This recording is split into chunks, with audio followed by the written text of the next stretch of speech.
the class advanced assessment for the neurology system. Agree to record this video for the course? Yeah. The 12 cranial nerves. Okay, so this is a spray. Close your eyes and let me know if you can smell something, okay? You smell something? What do you smell? Dye deodorant. Okay. Now what do you smell? Alcohol. Alcohol? Yeah. Okay, perfect. We're going to see if she's able to see. So for sure, if she's looking at me, it means that the second nerve is okay. Then we're going to evaluate the third, the fourth, and the fifth cranial nerves. In order to do that, I'm going to ask her to follow my fingers, and as I move in, we will see that suppose for the right eye, if we go like by the lower right quadrant in the right eye, we are checking for the fourth cranial part. If we go to the external part, we will go for the sixth cranial nerve, and that have to be the same movement at the same time.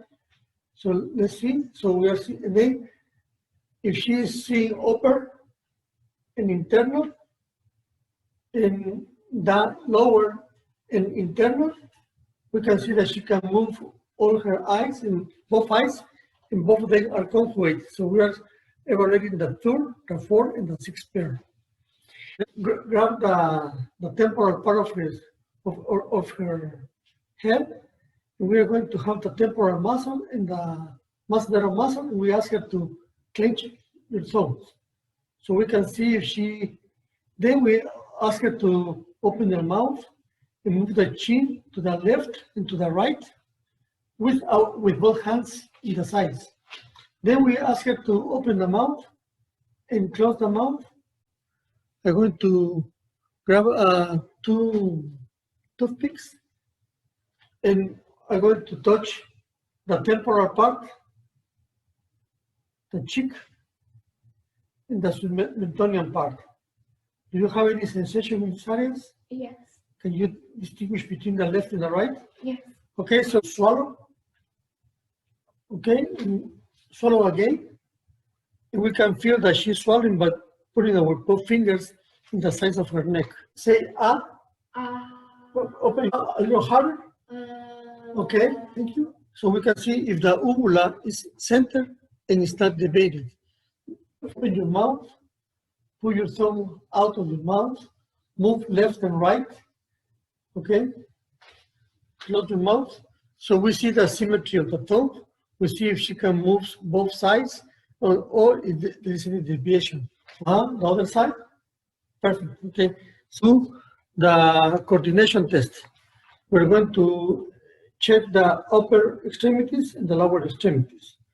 For the upper extremities, we're going to ask her to tip his fingers as fast as she can. Tip your fingers. Now the other hand. Okay. And the last one, and also we're going to ask her to touch her nose and my finger. Okay? In both hands, only the tip. Not everywhere, but have to be the tip of the finger with the tip of your nose. Go. Okay? These 2 maneuvers, we can see if she has what is the coordination of the upper extremities, coordination of the lower extremities. To do that, we're going to use the knee, ankle, the heel to shin test. With her left foot, she's going to touch her left shin. Okay? And she's going to slippery from the heels to the knee. So let's do that if she can do coordination of upper and lower extremities. So in order to do that, we are going to ask the patient to walk. So can you walk from here to the piano and then come back? Mm-hmm. So at the time that she is walking, we are checking the gait.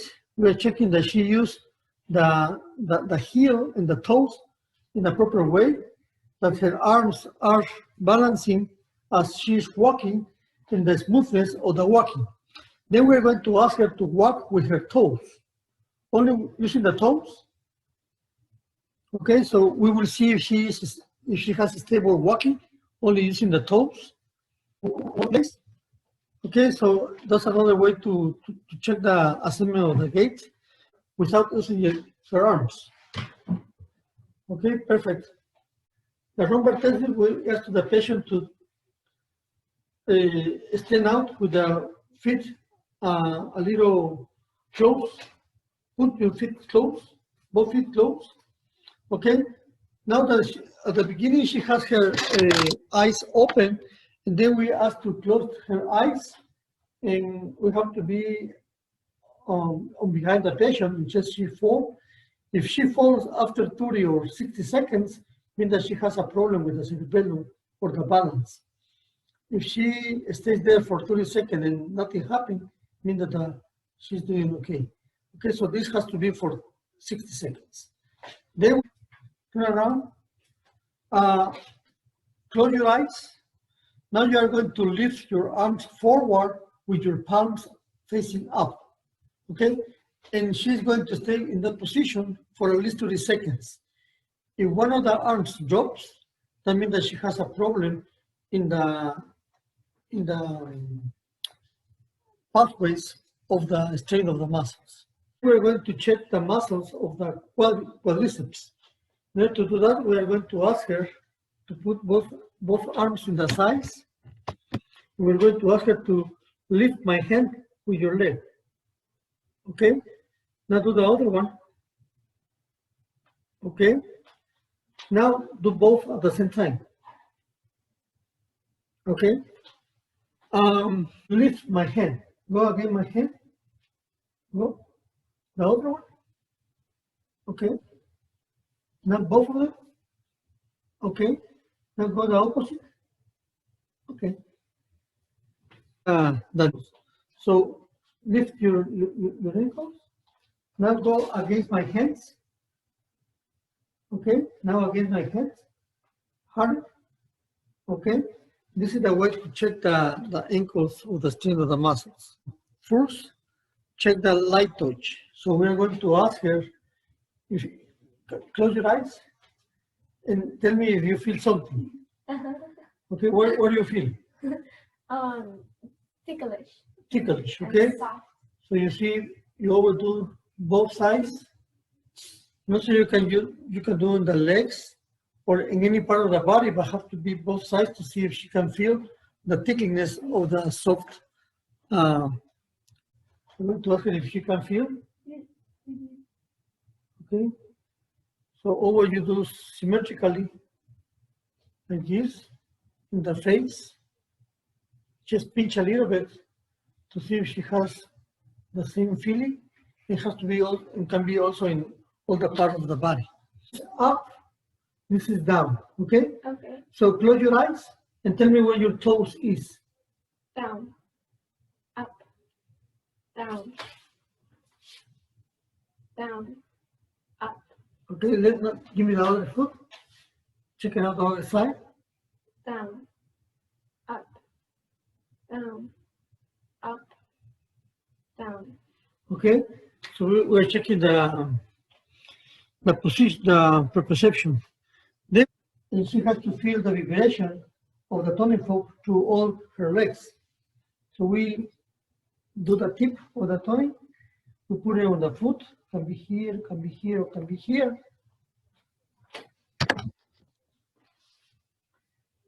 So we hit the tuning fork. We put it in the foot. Both sides can be here, can be any part of the legs, and she will have to feel the vibration of the tuning fork. So that's to try to see if she can feel the light touch, okay, and sensation. In order to do that, we're going to see the stereognosis. The stereognosis, we can do it and grab this thing and tell me what it is, what it looks like. It's a marker. Okay, it's like a marker. Then we can give something else like this. And with the eyes closed, you do what it looks like, what it feels. A cookie. Okay, and do with the two hands. I'm going to ask her to open her hand and tell me what number with the eye closed. She had to tell me what number I'm trying to write down in his hand. 3. Okay, let me see the other one. You can do it in any part of the body. 4. Oh, okay.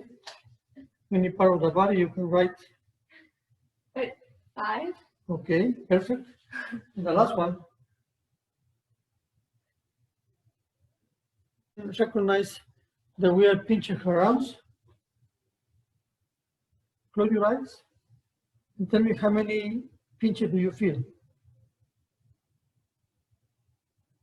3. 4. No. How many pinches do you think that you are feeling? 1. Only one? Right now, yeah. 1. Feel the pinch. On my arm. Okay, which arm? My right arm. Okay. Now where? My hand, my palm. The back of my hand. The back of my hand. My arm. My left arm. My cheek. 1. 2. 2. 2. Okay. Even though we are doing at the same time, she's able to recognize that there are 2 pinches in the different part of the body. The difference with the eyes closed, she can feel the eyes of the cubes. Yeah. Okay. So we can use cubes in different part of the body to check the temperature. And also we can use a warm towel to see if she can feel the warming of the towel. And if the patient says yes, that means that she has a good feeling of the warming. Also, we can do it in the face, both sides of the face, or in the legs, or on the feet. In order to do the reflex, we're going to check it out the biceps reflex, which is the field that we're going to do. The correct position is to put your finger, hold her hands, and you have to check the tendon of the biceps and hit it. So what you're going to feel is that her arm is going to move like this.